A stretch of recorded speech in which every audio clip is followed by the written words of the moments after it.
విజయవాడలో ఒళ్ళు గగుర్లు పొడిచే దారుణ ఘటన వెలుగు చూసింది. ఊర్మిళా నగర్లో నివాసం ఉండే ఒక వృద్ధురాలిని అత్యంత కిరాతకంగా ఆమె సొంత అక్క కొడుకు హత్య చేశాడు. అంతేకాదు ఆ మృతదేహాన్ని ముక్కలు ముక్కలుగా నరికి వేరువేరు ప్రాంతాలలోని మురుగు కాలువలలో పడేసినట్లుగా పోలీసులు తెలిపారు. ఈ ఘాతకంలో మైనర్ అయిన అతడి కుమారుడు కూడా సహకరించడం మరింత కలకలం రేపింది. విజయవాడలోని భవానీపురం ఊర్మిళా నగర్లో ఆ వృద్ధురాలు నివాసం ఉంటున్నారు. ఆమె నివాసానికి దగ్గరలోనే ఆమె అక్క కొడుకు కూడా తన కుటుంబంతో కలిసి ఉంటున్నాడు. గత కొద్ది రోజులుగా భర్తకు అతడి భార్యకు గొడవలు జరుగుతున్నాయి. ఈ గొడవలతో విసిగిపోయినటువంటి భార్య తన పుట్టింటికి వెళ్ళిపోయింది. అసలు తన భార్య వెళ్ళిపోవడానికి కారణం వరుసకు పిన్ని అయ్యేటువంటి ఆ వృద్ధురాలే అని ఆ అక్క కొడుకు పగ పంచుకున్నాడు. ఎలాగైనా ఆమెను హత్య చేయాలని నిర్ణయించుకున్నాడు. దీనికోసం పక్కా ప్లాన్ సిద్ధం చేసుకున్నాడు. ఆ ప్లాన్ని అమలు చేశాడు. అక్టోబర్ 1వ తేదీన బుధవారం నాడు నిందితుడు మాయ మాటలు చెప్పి వృద్ధురాలని తన బండిపై ఎక్కించుకొని ఇంటికి తీసుకువెళ్ళాడు. అప్పటికే హత్య కోసం సిద్ధం చేసుకున్న పదునైన ఆయుధాలతో వరుసకు పిన్నైన ఆ వృద్ధురాలిపైన తన మైనర్ కొడుకుతో కలిసి దాడి చేసి దారుణంగా చంపాడు. హత్య చేసిన అనంతరం మృతదేహాన్ని ముక్కలు ముక్కలుగా నరికి తల, కాళ్ళు, చేతులు, మొండెం భాగాలను వేరువేరుగా చేసి 2 గోనె సంచుల్లో కట్టారు. ఆ తర్వాత ఆ సంచులను వేరువేరు ప్రాంతాలలోని మురుగు కాల్వలలో పడేశారు. మొండాన్ని విజయవాడలోని బొమ్మసాని నగర్లో పడేయగా తల, చేతులు భాగాలను విజయవాడ అక్కనిసన్ స్కూల్ సమీపంలో పడేశారు.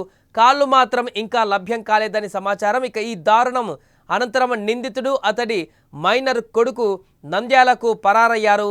ఇక నిజానికి గత 5 రోజుల కిందట ఆ వృద్ధురాలు కనబడడం లేదంటూ భవానీపురం స్టేషన్లో మిస్సింగ్ కేసు నమోదయ్యింది. దీంతో ఈ ఘటనపైన విచారణ చేపట్టిన పోలీసులు సీసీ కెమెరాలను పరిశీలించారు. దీంతో అసలు వ్యవహారం అంతా కూడా బయటపడింది. వృద్ధురాలిని చంపింది అక్క కొడుకేనని తేలిపోయింది. మృతురాలి శరీర భాగాలను ఒక్కొక్కటిగా సేకరించారు. విజయవాడ నగరంలోని పలు ప్రాంతాలలోని డ్రైనేజీలో శరీర భాగాలు కనిపించడంతో వృద్ధురాలిని అని గుర్తించారు పోలీసులు. కానీ కాళ్ళు మాత్రం లభించలేదని సమాచారం. ఇక హత్యలో మైనర్ అయిన కుమారుడి సహకారం ఉండడంతో 2 నిందితులను నంద్యాలతో పోలీసులు అక్కడ అదుపులోకి తీసుకున్నారు. నంద్యాలలో ఇక విచారణ చేపట్టారు. ఈ ఘటనకు సంబంధించి లోతైన దర్యాప్తు తర్వాత మరిన్ని వివరాలు కూడా వెల్లడించేటువంటి అవకాశం ఉంది. ఏదైనా కానీ సొంత పిన్నిన ఈ రకంగా దారుణ హత్యకు గురి చేయడం, ఆ తర్వాత ముక్కలు ముక్కలుగా శరీర భాగాలను విడదీసి మరీ మురికి కాలువలలో పడేసినటువంటి ఘటన ఒక్కసారిగా అక్కడ కలకలం రేపింది. చుట్టుపక్కల ఉన్నటువంటి స్థానికులందరినీ కూడా తీవ్ర భయభ్రాంతులకు గురి చేసింది. దీనికంటే ముందు గత కొన్ని రోజుల క్రితం సేమ్ ఇలాంటి సంఘటనే హైదరాబాద్ బోడుప్పల పరిధిలో చోటు చేసుకుంది. అక్కడ కూడా కట్టుకున్న భార్యను, గర్భవతి అయినటువంటి భార్యను ముక్కలు ముక్కలుగా నరికి ఒక వ్యక్తి మూసీ నదిలో పడేసినటువంటి ఘటన మనం చూసాం.